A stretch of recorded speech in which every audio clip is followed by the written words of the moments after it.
بیست و 3 سال گذشت. حسین سارمی هستم، نوازنده و سازنده ساز نیمبان.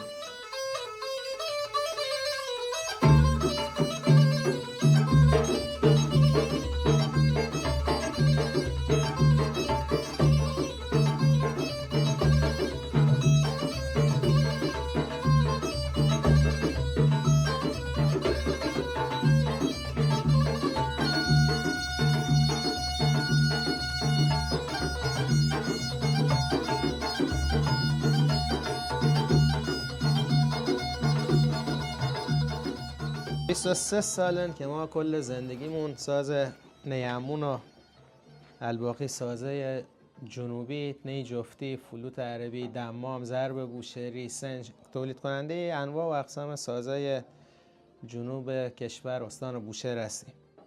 عرض به خدمتتون که ما اول کار نوازنده بودیم، یعنی علاقه شدیدی به نوازندگی داشتیم. حالا داخل او دوره هم که ما دوره خیلی جالبی نسبت به الان نبود. تقریبا 2 سال و نیم نوازندگی کردیم و ساز خوب دستمون نرسید، یعنی کلی سازم از اکثر سازنده ها تهیه کرده بودیم. پدرم ساز از کویت و قطر هم برام آورد، ولی باز او چیزی که دلمون میخواست او جوست بودن رو نداشت. همین حساب شد که دیگه ما کل سازهایی که داشتیم و از هم باز کردیم، نیا رو بیرون آوردیم. دیگه به قول ما بوشهریان نمی گرفتمون اون سازها که باشون می زدیم. عهد کردیم با خودمون، گفتیم اگر تونستی خودت یه سازی بسازی، چیزی که باب میلت باشه، نوازندگی ادامه میدیم. اگه هم نساختیم که دیگه او به خیر و ما به سلامت.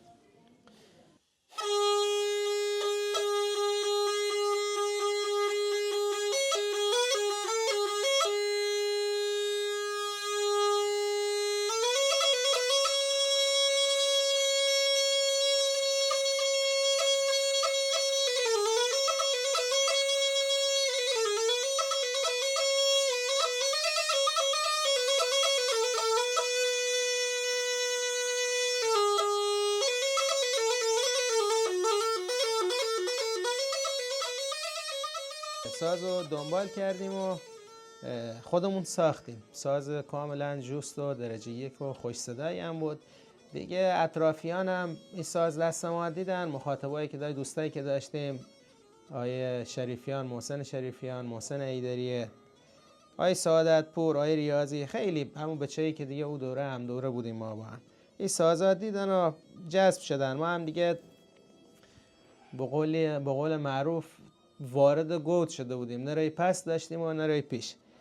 دیگه به جدیت این کار رو دنبال کردیم تا الان که دیگه برند سارمی رو ما ثبت کردیم، سازخانه سارمی.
بوشهری از دو قسمت تشکیل شده. یک قسمت محفظه باد یا مشک یا خیکش، یک قسمت هم نی یا دسته نی انبان. سازهایی که ما تولید میکنیم همگی تمام چرمن، نانو شده هستن، یعنی نه احتیاجی به روغن دارن، نه خشک میشن، نه بو میدن، رنگشون هم ثابته. تحت هیچ شرایطی نه رنگ پخش میشه، نه به لباسی چیزی بخواد بخوره باعث میشه که رنگ پوستمون بره یا به لباسمون وارد بشه. دسته نی انبانی که استفاده میکنیم 2-3 نمونه ما الان داریم. این نمونه چوب 4 تراش یا 4 تراش بوشهری هستش، از جنس چوب ساج برمه هندی. جنس نی هم نی فارس 15 ساله. نیایی که استفاده میکنیم برای دستامون از نی 3 ساله ما استفاده میکنیم تا 15 ساله. چوبایی هم که استفاده میکنیم چوب ریشه کهور، تنه کهور، آبنوس، افرا، روزوود هندی و ساج برمه هندی هستش. این دسته نی انبان ما از چندین قسمت تشکیل میشه. یه جفت نی داریم که از این نیا خامشون هست. از این نمونه هر بندی با بند بعدی بریده میشه.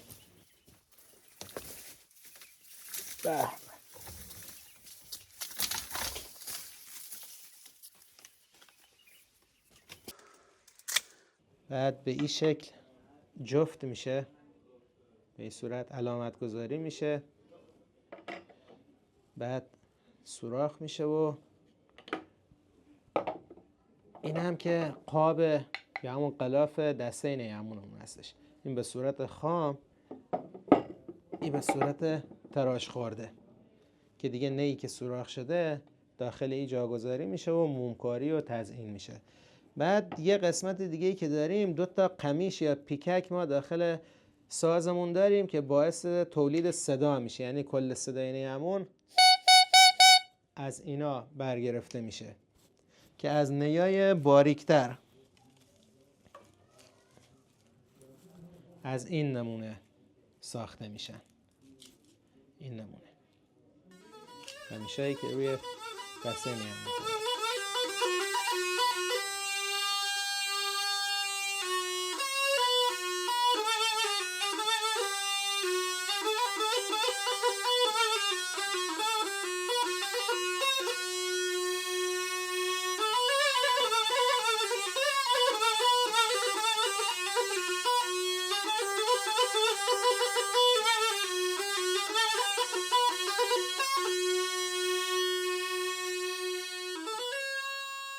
این نمونه الان پوست خام هستش که طباخی شده و موهاش و چربیاش گرفته شده، بسته شده. به این شکل باد میشه. بعد دیگه حالا هر طری که بخوایم با مداد کشیده میشه پیش زمینه. بعد هم که دیگه رنگ آمیزی میشه، به این شکل در میاد مختلف دیگه، حالا هر طری که بخواد باشه. پوستایی که میبینین اینا بهش میگن پوست مشکی، یعنی 2 نمونه ما پوست داریم داخل کشتار که میخوان بشن اینا یا ذبحشن. پوست یه نمونه سفره داریم، یه نمونه مشکی. پوست سفره که پوست کاملا پاره میشه و به حالت سفره مانند بیرون میاد مثل یه قالیچه. اما پوست مشکی نه. پوست مشکی موقعی که سلاخی شد دیگه پاره نمیکنن از تو سینه بخواد بیاد پایین. از یه پای گوسفند یه پا رو پاره میکنن، از پایین مثل لباس با مشت میکشنش بالا از اونجا که دیگه هیچ صدمه ای نخواد ببینه که پوست زخم بشه یا چیز بشه. بعضیایی فکر میکنن که این همون پوست سفره است، ما میایم اینو میدوزیم. نه، ولی این پوست‌ها یه تیکه هستن کامل.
علت کوتاه بلند بودن این سازا چیه؟ هرچی دستمون یا نیمون کوتاه‌تر، فواصل این سوراخ‌ها جمع‌تر بشه، صدامون زیرتر و تیزتر میشه و هرچی دستمون بلندتر بشه، فاصله سوراخ‌هامون بیشتر بشه، صدامون بم‌تر میشه.